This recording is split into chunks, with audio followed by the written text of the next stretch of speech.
Hi, my name is Michael Rhodes, and this is the 11th in my series of short videos. And this time I'm talking about the nature of fear, because very clearly to me, very few people seem to have the faintest idea of what fear really is. For instance, we've just come through, or we're still in, a pandemic. It's supposed to be COVID-19, and I have no doubt it is COVID-19. But now we hear that there is a new strain coming out. I don't know whether that'll be COVID-19 and a half, or COVID-21, or something else equally peculiar. But it's a new mutant strain, and it will create another pandemic, very likely. And that pandemic will be like the last one, fear. There's not a pandemic of a virus going around. We get more flu deaths each year. Even, for instance, I learned last night that 100,000 people die each year from snake bite, snake venom. Well, that's the estimate. And so, if we're going to be frightened, we've got plenty of things to frighten us. But fear, what is fear? I noticed that when I put a video on recently on my Facebook, Michael's Musings, a lot of people said it was full of fear. That's not possible. A video is full of information, nasty images, unkindness, kindness, beauty, horror. But it's not, it doesn't have fear in it, because fear has to be creative. People talk about fear as if it belongs to them. My fear, how do I get rid of my fear? The first thing to do is not own it. If you don't want it, why call it mine? And so, what is fear? And an American coined this phrase, and it was brilliant. F-E-A-R, false evidence appearing real. That is very, very clever, and it is spot on. It is always based in false evidence. Fear. You are an eternal being. So what can really frighten you? The fact is, fear, and we're talking now human fear. Human fear is created through imagination. You have to imagine negatively a situation of disaster, and you then create fear, and we're very good at it. We do it automatically. I long ago decided I would rather choose love than let fear choose me. I'm often in a situation where I suddenly am aware this once would have evoked fear in me, but it doesn't anymore because I make a choice. I choose love rather than choose fear. And yet, do you choose fear? Of course you don't choose fear. It happens.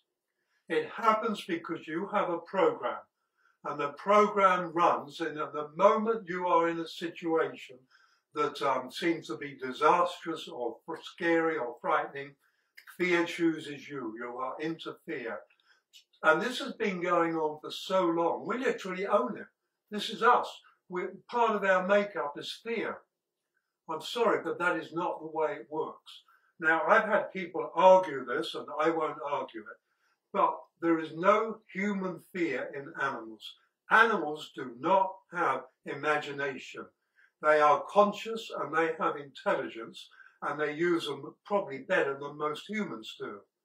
But they do not have imagination, and all human type fear comes from imagination. Animals, a rabbit runs from a fox, then we look at it and project us onto the rabbit, is frightened of the fox. The fox has made it frightened, it's full of fear. In fact, it has a program, fight, flight or freeze syndrome. And the moment that the fox is getting close, the rabbit runs for its bolt hole. It runs. That's part of its program. It runs to look at the greatest extrapolation possible of its life potential. That's why it runs, although it doesn't run thinking about that. It doesn't run thinking. And so we have fear, but we don't need to have fear. Fear does not improve your life. Yes, if you're standing on a highway and a car's coming straight at you, you have to jump out of the way of it. but that doesn't need to be particularly fear. It's just not a good idea to stand in front of cars on the highway if they're moving at great speed. So what fear does, in fact, is cripples us and handicaps us and slows us down and makes our world a smaller, more frightening place. When you feel fear come up, just look at it, because fear is a toothless tiger. Krishnamurti used to say, you can never defeat fear. Of course you can't defeat fear, because you're the creator of it. How do you defeat what you create? And this goes into a lot of sicknesses, but that's a whole different story. And so if you're creating fear, you could ask yourself, do I need to create fear? Do I need this? And if you stop and think about it, you might suddenly find, I don't need it. I could choose something else. I could choose courage. I could choose trust. I could choose love. There are alternatives, but we just unthinkingly move into fear because that, we say, is us. I'm full of fear. I've heard people describe themselves to me. I'm full of fear, they say. And I look at them and smile. No, you're not unless you put it there. You're not full of fear. You're full of opportunity. You're full of potential. Fear denies all that.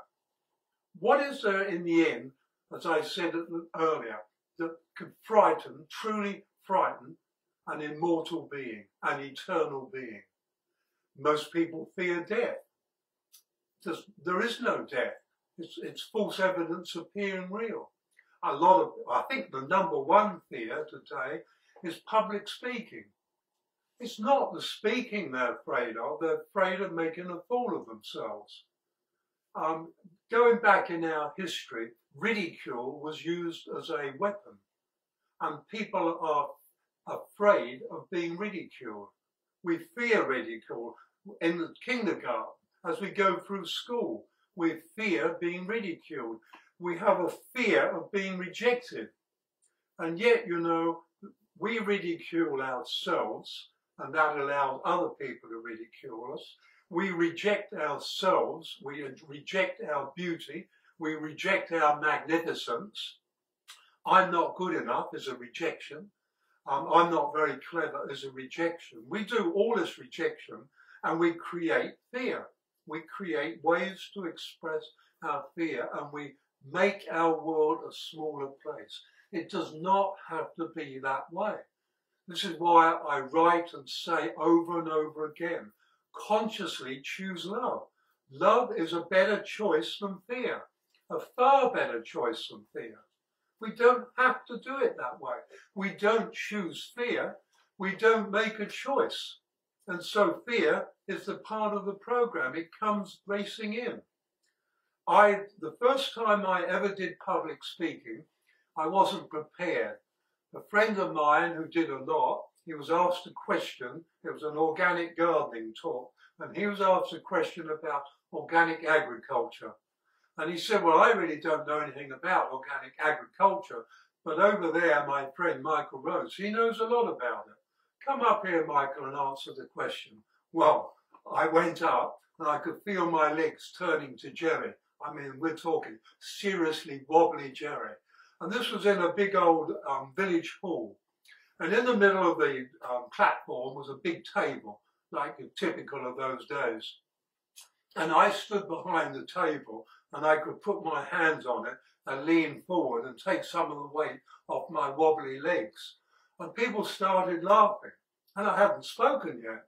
And I couldn't understand why they were laughing. It was later on that somebody told me we were watching your legs wobbling because we could see them under the table. That's how terrified I was. And every time I did public speaking after that, I was terrified. There came a time I began to ask myself, why am I so frightened? And I traced it down to those old programs of rejection and ridicule. And I realized if I let that go, what had I got to be afraid of? If people didn't like what I say, they could walk out. And gradually, I moved to the place where I I no longer use fear. And one of the things that I talk about a lot when I do my events, my spiritual teaching, is unconditional love. And when you love yourself unconditionally, you have no fear. Fear is gone. Fear is gone because you know who you are. And so this is part of the great spiritual path, the great spiritual adventure. To know yourself to the place, to the point where fear evaporates and it no longer holds you, and you're able to consciously choose love.